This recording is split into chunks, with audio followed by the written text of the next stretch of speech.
Well, who would have thought there is another silly season with the team principals rivaling the mid-season driver silly season.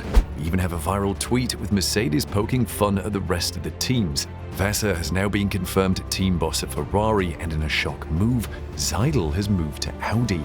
With Mclaren having a pretty exciting lineup for next season, you have to wonder why Seidl moved. Well, we think we know why, but it's not what you think. Stick around to find out.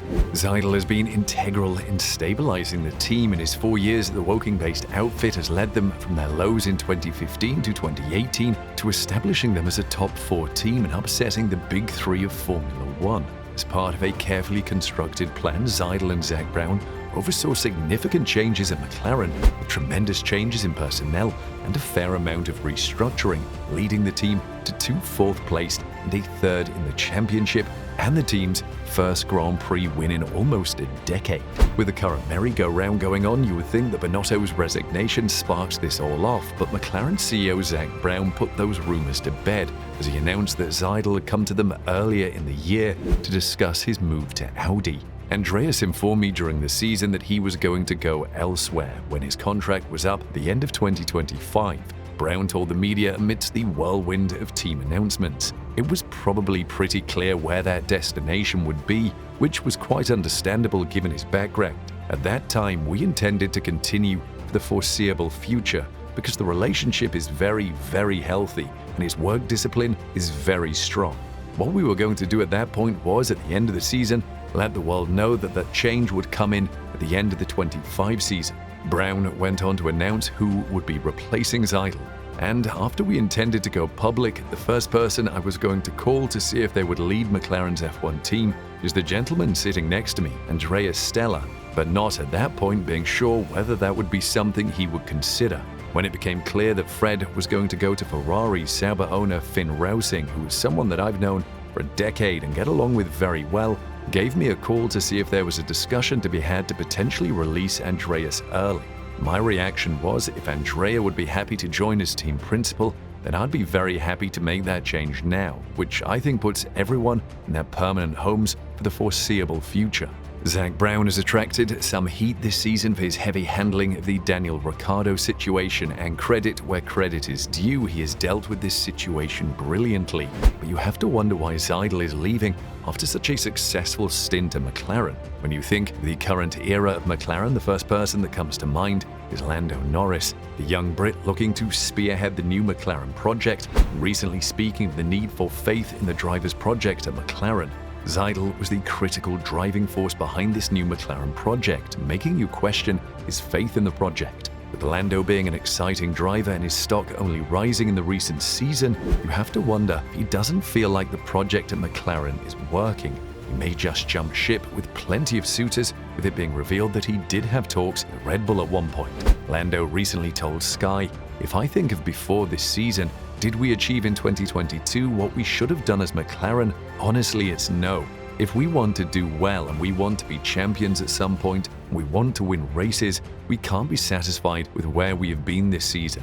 But we can certainly be satisfied with the progress we've made. From mechanics, with our pit stops, our strategy, the whole team's work ethic, so many things are working well. It's just we need a slightly better car, that's all." McLaren will be looking for 2023 to be a big year, with Lando expected to perform. But if his confidence begins to wane or he gets frustrated, we may just see him move to another team. If he doesn't, this may create further tension within the team. We could have another Ricciardo situation. With all that being said, Lando only had fond words to say about his former partner in crime, with the star tweeting, "Farewell Andreas, it's been mega working with you these last few years. I've never seen our team looking as strong as it is now, and some of that is credit to the work you've done. Best of luck in the new job, mate. I'm sure I'll see you around." Now, Zak Brown is no fool and neither is Seidl, and we think there may be 2 further reasons he may have left McLaren.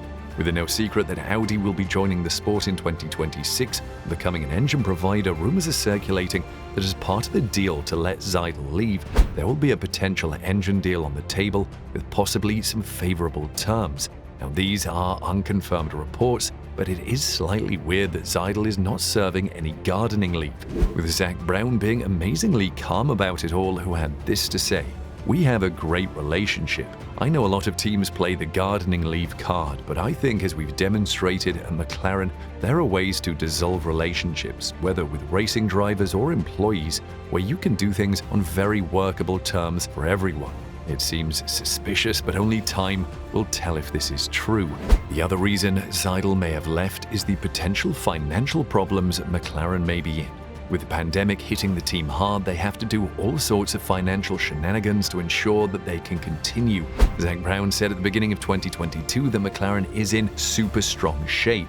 We're back to having the level of resources that you came to know McLaren to have. We are now fiscally one of the big four. When I started, it drove me crazy, he admitted. We were talking about the big three, the big three, the big three.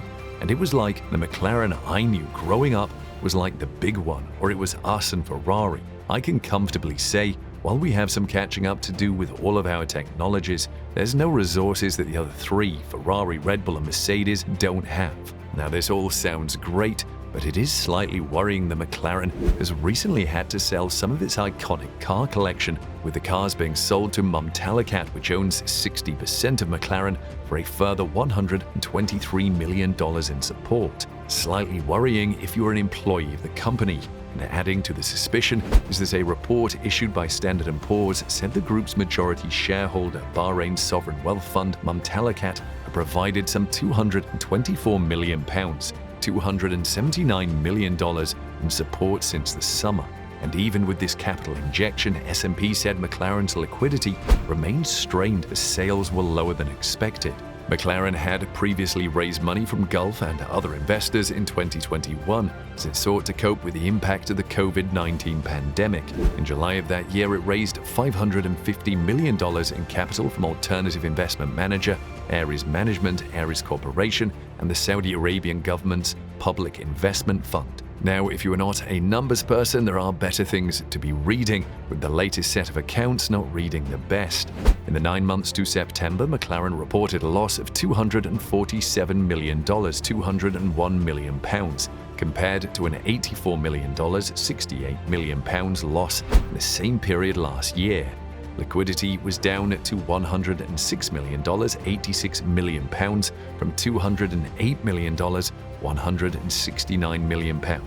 And being honest, if we knew this was the case with our company, we would most likely also be looking to jump ship.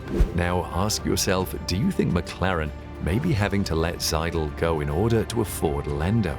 We think this may be a factor, and it looks like Seidl can't wait to start at his new job, with him saying this: "It is great to join the Sauber Group from January. This is a team with a rich history in Formula One and an organization I know well from my time working and living in Hinwil for 4 years. I can't wait to join the team and work with all the colleagues at the Sauber Group on the ambitious goals we have set together." Why do you think Seidl left? Comment below.